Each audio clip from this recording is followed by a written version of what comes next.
Moin. The biggest misconception is probably that it is a temporary crisis and we will get back to normal afterwards.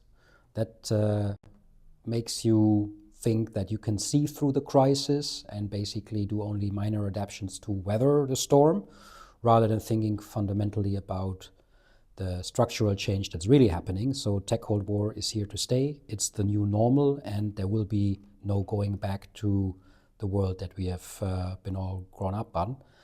It's going to be a new world that we need to adapt to. I don't think so. I mean, we just started the Tech Cold War, so it's rather early in the game.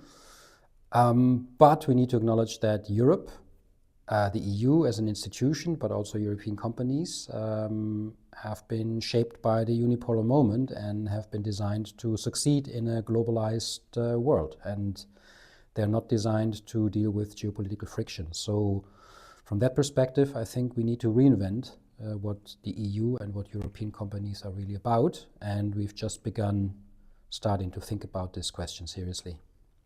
They will vanish. I think about companies as survivors of a Darwinian struggle in a hyper-globalized world. This is what has shaped our companies, and this is how they were set up. They are literally the T-Rex of the unipolar moment.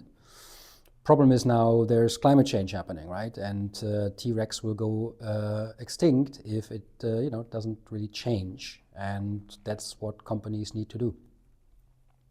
I don't think it will be a singular technology that's going to decide the Tech Cold War.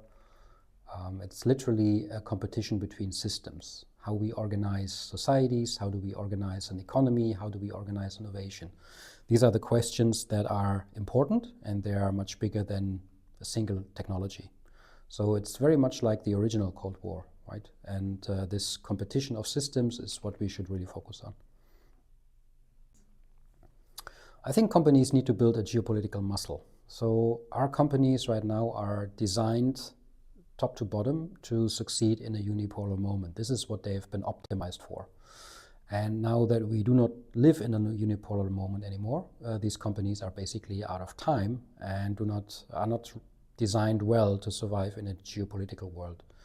And you literally need to go through every business capability level that a company has to readjust and see what needs to change in order to manage geopolitical friction.